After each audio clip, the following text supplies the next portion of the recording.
ಚೇತನ್ ಅಹಿಂಸರು ಈ ನೆಲದ ಸಂವೇದನಶೀಲತೆಯನ್ನು ಅರ್ಥ ಮಾಡಿಕೊಳ್ಳದ ಜನ. ಇಲ್ಲಿಯ ಅತಂತ್ರತೆ, ಇಲ್ಲಿಯ ಅಸಹಾಯಕತೆ, ಇಲ್ಲಿಯ ಜಾತೀಯತೆ ಇವುಗಳನ್ನು ಅರ್ಥ ಮಾಡಿಕೊಳ್ಳದೆ ನಡೆಯುವಂತಹ ವ್ಯಕ್ತಿ. ಈತ ಅಮೆರಿಕದ ಪ್ರಜೆ.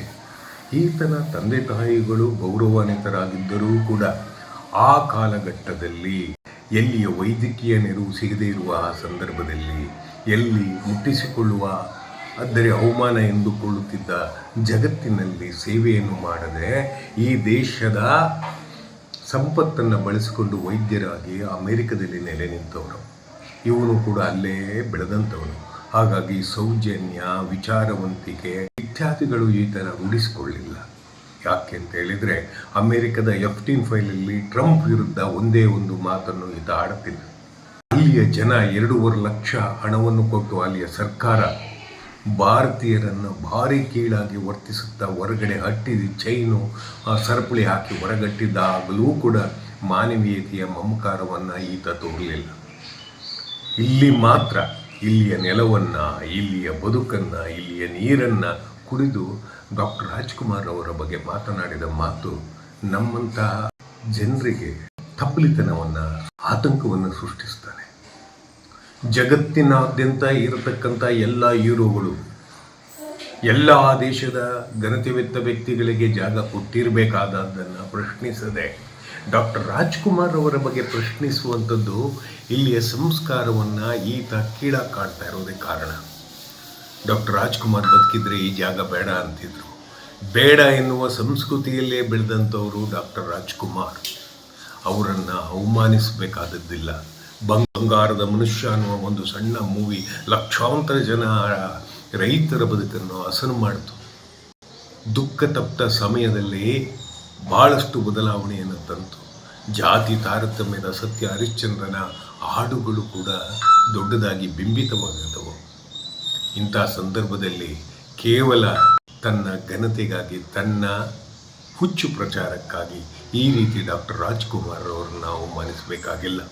ಇಂದಿರಾ ಗಾಂಧಿ ಆಗಲಿ, ಮಹಾತ್ಮ ಗಾಂಧೀಜಿ ಆಗಲಿ, ಮೋದಿ ಡ್ಯಾಮ್ಗಳಾಗಲಿ, ಮತ್ತೊಂದಾಗಲಿ ಯಾಕಪ್ಪ ಮಾತನಾಡುವುದಿಲ್ಲ ಚೇತನ್? ತಾವು ಆ ದೇಶದ ಪ್ರಜೆಯಾದ ನೀವು ಎಂದಾದರೂ ಅಮೆರಿಕ ಮಾಡುತ್ತಿರುವ ಅತಿ ಹೀನವಾದಂಥ ಕೆಲಸ, ನಾಗರಿಕರ ಮಕ್ಕಳ ಮೇಲೆ ಬಾಂಬ್ ಹಾಕಿ ಕೊಂದ ಸಂದರ್ಭದಲ್ಲಿ, ಅಲ್ಲಿಯ ಹೆಣ್ಣು ಮಕ್ಕಳು ಬಾಯ್ಬಿಟ್ಟು ಸೊತ್ತಂಥ ಸಂದರ್ಭದಲ್ಲಿ ಮಾತನಾಡಿದ್ದೀರಾ? ಯಾವಾಗ ಡಾಕ್ಟರ್ ರಾಜ್ಕುಮಾರ್ ಅವರ ಬರ್ತ್ಡೇ ಬಂತು, ಅವರನ್ನು ಉಪಯೋಗಿಸಿಕೊಂಡು ನೀವು ಪ್ರಚಾರವನ್ನು ಪಡ್ಕೊಳ್ಳಿಕ್ಕೆ ಪ್ರಯತ್ನ ಪಡ್ತೀರಿ. ಆದರೆ ನಿಮ್ಮ ದೇಶ ಅಮೆರಿಕ, ಅಲ್ಲಿ ಹೋಗಿ F-15 ಬಗ್ಗೆ ಮಾಡಿದಂಥ ತಪ್ಪು ಮಾಡಿದ್ಯಾ ಟ್ರಂಪ್ ಅಂತ ಹೇಳುವ ಧೈರ್ಯ ಮಾಡಿ, ಸರಪಳಿಗಳಲ್ಲಿ ಕಟ್ಟಿ ಹೊರಗಡೆ ಹಟ್ಟುತ್ತಿರುವವರ ಬಗ್ಗೆ ಪ್ರಶ್ನೆ ಮಾಡಿ, ಅಲ್ಲಿಯ ಸಂವಿಧಾನವನ್ನು ಎತ್ತಿಡೀರಿ. ಇಲ್ಲಿ ನಿಮಗೆ ಅಗ್ಗದ ಪ್ರಚಾರ ಸಿಗುತ್ತೆ ಅಂತ ಅನ್ನುವಂಥದ್ದು ಮಾಡಬೇಡಿ. ನೀವು ಹಿಂದುಳಿದವರ, ಅಸಹಾಯಕರ ಬಗ್ಗೆ ಸಣ್ಣದಾಗಿ ಧ್ವನಿ ಎತ್ತಿದ್ದೀರಿ ಅನ್ನೋ ಕಾರಣಕ್ಕೆ ನಾವೆಲ್ಲರೂ ನಿಮ್ಮನ್ನು ಪ್ರೀತಿಸ್ತಿದ್ದೆವು. ಆದರೆ ಹಿಂದೆ ನಿಮ್ಮ ಪ್ರಚಾರ ಗೀಳುತನ ಅಡಗಿದೆ ಅಂತ ಅಂದು ಕೂಡಲೇ ನಿಮ್ಮನ್ನು ತಿರಸ್ಕರಿಸಿದ್ವಿ. ಎಲ್ಲೋ ನಿಮ್ಮನ್ನು ನೀವು ವಂಚಿಸ್ಕೊಳ್ತಿದ್ದೀರಾ.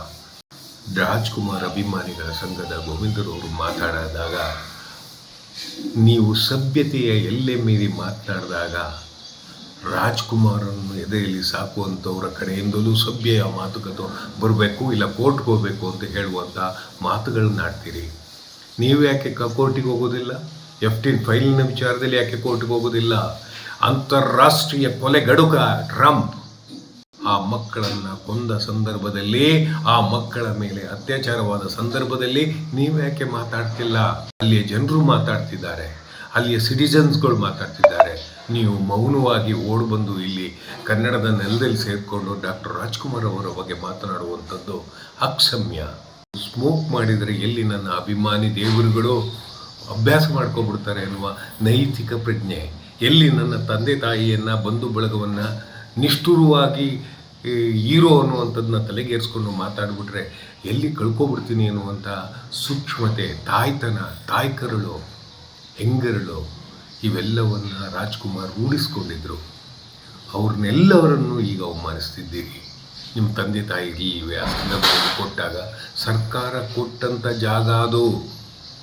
ನೀವು ಬಿಟ್ಕೊಡಿ. ನೀವು ಸಿಟಿಸನ್ ಅಲ್ಲದೆ ಇರೋರು ನೀವು ಯಾಕೆ ನಿಮ್ಮ ಸ್ವಂತ ಜಾಗವನ್ನು ಕರ್ನಾಟಕದಲ್ಲಿ ಹೊಂದಲಿಕ್ಕೆ ಇಷ್ಟಪಡ್ತೀರಾ? ಅದನ್ನು ದಯಮಾಡಿ ಇಲ್ಲದವರಿಗೆ ಕೊಡಿ. ನಿಮ್ಮದಲ್ಲ ಅಲ್ವಾ ಜಾಗ, ಅದು ನೀವು ಇಲ್ಲಿಯ ಸಿಟಿಸನ್ ಅಲ್ವಾ? ಯೋಚನೆ ಮಾಡಿ. ಕೋರ್ಟಿನ ಸಣ್ಣ ಬೆಂಬಲದೊಡನೆ ಇಲ್ಲಿದ್ದ ಮೇಲೆ ಕೋರ್ಟಿನ ವಿರುದ್ಧವಾಗೂ ಮಾತಾಡ್ತೀರಿ. ಡಾಕ್ಟರ್ ಅಂಬೇಡ್ಕರ್ ಅವರ ವಿರುದ್ಧವಾಗಿಯೂ ಒಂದೆರಡು ಬಾರಿ ಮಾತನಾಡಿದ್ದೀರಿ. ಡಾಕ್ಟರ್ ರಾಜ್ಕುಮಾರ್ ರಾಮನಗರದ ಅಂಬೇಡ್ಕರ್ ಭವನಕ್ಕೆ ರಸಮಂಜರಿ ಕಾರ್ಯಕ್ರಮಗಳನ್ನು ಮಾಡಿದ್ದಾರೆ. ಶಕ್ತಿಧಾಮಕ್ಕೆ ರಸಮಂಜರಿ ಕಾರ್ಯಕ್ರಮವನ್ನು ಆಯೋಜಿಸಿದ್ದಾರೆ. ಒಳ ಭಿನ್ನಾಭಿಪ್ರಾಯಗಳು ಏನೇ ಇದ್ದರೂ ಕೂಡ ಲೋಕದ ಕಣ್ಣಿನಲ್ಲಿ ಡಾಕ್ಟರ್ ರಾಜ್ಕುಮಾರ್ ಎಲ್ಲರಿಗೂ ಮಾರ್ಗದರ್ಶಕ. ನಿಮ್ಮ ಪ್ರಚಾರದ ಗೀಳು ಯಾವ ಮಟ್ಟದ ಹೀನವಾಗಿದೆ ಅಂತ ಹೇಳಿದರೆ, ಅಭಿವ್ಯಕ್ತಿ ಸ್ವಾತಂತ್ರ್ಯದ ಹೆಸರಿನಲ್ಲಿ ಸಿಹಿಯಾದಂಥ ನಾಯಕರನ್ನು ಅವಮಾನಿಸೋದಲ್ಲ, ನಿಮ್ಮ ಕೈ ಮನಸ್ಸೋದು. ಕೋರ್ಟಿಗೆ ಹೋಗಿ ನೀವು ಕೋರ್ಟಿಗೆ ಹೋಗಿ, ಅದು ಬಿಟ್ಟು ದಂಗೆ ಹೇಳುವ ಮಾತುಗಳಾದ ಮೇಲೆ ದಬ್ಬಾಳಿಕೆಯನ್ನು ನಡೆಸುತ್ತಿದ್ದಾರೆ. ಅಭಿವ್ಯಕ್ತಿ ಸ್ವಾತಂತ್ರ್ಯ ಇರುವುದು ಸ್ವೇಚ್ಛಾಚಾರಕ್ಕಲ್ಲ. ಮಾತಿನ ಪದಗಳ ಪುಂಜ ನಿಮಗೂ ಬರುತ್ತೆ, ನಮಗೂ ಬರುತ್ತೆ. ನಿಮ್ಮ ಎಲ್ಲ ಹೋರಾಟಗಳನ್ನು ಅಸಹಾಯಕಗೊಂಡ ಅಲ್ಲಿಯ ಭಾರತೀಯರ ಪರವಾಗಿ ತುಡೀರಿ ನೋಡೋಣ. ವಿನಾಕಾರಣ ಯುದ್ಧವನ್ನು, ಬಿಕ್ಕಟ್ಟನ್ನು, ಪ್ರತಿ ಅಡಿಗೆ ಮನೆಯಲ್ಲಿ ಗ್ಯಾಸಿನ ಬೆಲೆ ಏರಿಕೆಯ ಪ್ರಮಾಣವನ್ನು ಏರಿಸಲಿಕ್ಕೆ ಕಾರಣ ಆದಂತಹ ಟ್ರಂಪ್ಗೆ ಮಾತನಾಡಿ.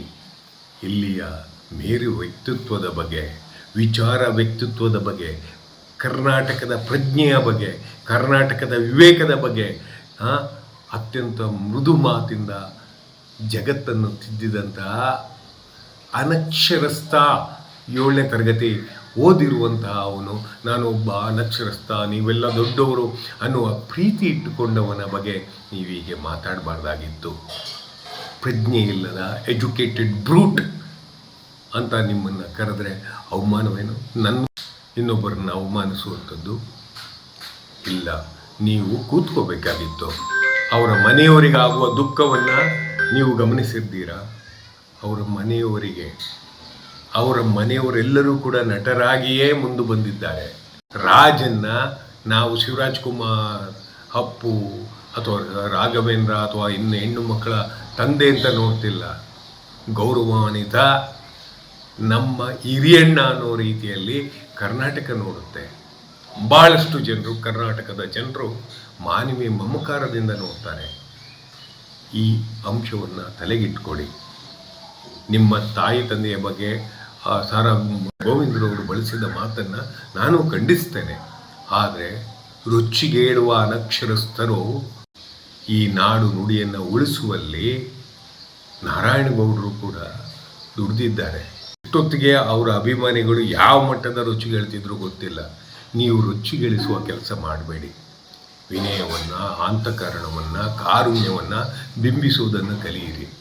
ಏನಿವಾಗ ಅನ್ನುವಂಥ ಪ್ರಶ್ನೆ ಅಲ್ಲ, ಮನುಷ್ಯರಾಗುವುದು ಹೇಗೆ ಅನ್ನುವಂಥದ್ದು ಪ್ರಶ್ನೆ. ಮುಖ್ಯವಾಗಿ ಚೇತನ್ ಅಹಿಂಸಾರವರ ಬಗ್ಗೆ ಮಾತನಾಡಬೇಕಾದವರು ಅಗ್ನೇಶ್ ಶ್ರೀಧರ್ ಅವರು. ಈತನ ನಡವಳಿಕೆಯನ್ನು ತಿದ್ದಬೇಕಾದವರು, ತೀಡಬೇಕಾದವರು ಇವರೇ, ಬೆಳೆಸಿದವರು ಇವರೇ. ಎರಡನೇದು ಸುಮನ್ ಕಿತ್ತೂರವರು ಕೂಡ ಈತನ ಕಿವಿಯಿಂದ ಬೇಕು. ಹೌದು, ಭಾಳಷ್ಟು ಬಡವರಿಗೆ ಕೊಡಬೇಕಾಗಿದ್ದು ಇದೆ, ಅದು ಸರ್ಕಾರಗಳು ಮಾಡಬೇಕು. ಇವರು ಸರ್ಕಾರಕ್ಕೆ ಹೋಗಿ ಸೈಟೇ ಬೇಡ ಅಂದ ವ್ಯಕ್ತಿ ಈ ಮನುಷ್ಯ. ನನ್ನ ಹತ್ರ ದೊಡ್ಡ ಜಾಗ ಇದೆ ಬೇಡ ಅಂತ ಅಂದಂಥವ್ರು ಅವರಿಗೆ ಇವರೇನೋ ಮಾಡ್ಕೊಳ್ತಾರೆ. ಅವರಿಗೆ ಅವಮಾನ ಆಗಬೇಕಾಗಿಲ್ಲ. ಮತ್ತು ಅವರ ಪ್ರತಿ 2.5 ಎಕರೆಯಲ್ಲಿ ರಾಜರವರ ಸಂಭಾಷಣೆಯನ್ನು ಮತ್ತು ಅವರು ಮಾಡಿರುವ ಕೆಲಸಗಳನ್ನು ಹಾಕಿದರೆ ಅದು ಜಾಗ ಸಾಲೋದೇ ಇಲ್ಲ. ಇದು ಮಣ್ಣಿನ ಭಾಷೆ, ಮಣ್ಣಿನ ಕಣ್ಣು. ನಮ್ಮ ಮನಸ್ಸುಗಳು ಮಳೆ ಹುಯ್ದ ನೆಲ. ಇಂಥ ಸಂದರ್ಭದಲ್ಲಿ ಒಳ್ಳೆಯದು ಸೃಷ್ಟಿಯಾಗಬೇಕು. ಚೇತನನ್ನು ವಿನಂತಿಸಿಕೊಳ್ಳೋದು ಈ ಕಾರಣದಿಂದ. ಇದು ಅಮೆರಿಕ ನಡೆಸುತ್ತಿರುವ ದಾಳಿಗಳ ಬಗ್ಗೆ ಮಾತಾಡದೆ ವಾಪಸ್ ಮತ್ತೆ ಓಡೋಗಿ ಉಳಿಲಿಕ್ಕೆ ನಿನಗೊಂದು ಜಾಗ ಇದೆ. ಆದರೆ ನನ್ನ ದೇಶದ ಬೆಳವಣಿಗೆಗೆ ಕಾಂಟ್ರಿಬ್ಯೂಟ್ ಮಾಡಿದಂಥ ಈ ವ್ಯಕ್ತಿಗಳ ಬಗ್ಗೆ ಎಷ್ಟು ಕೊಟ್ಟರೂ ಸಾಲದು, ಎಷ್ಟು ಮಾತಾಡಿದರೂ ಸಾಲದು. ತಿಳ್ಕೊ ಇದನ್ನು.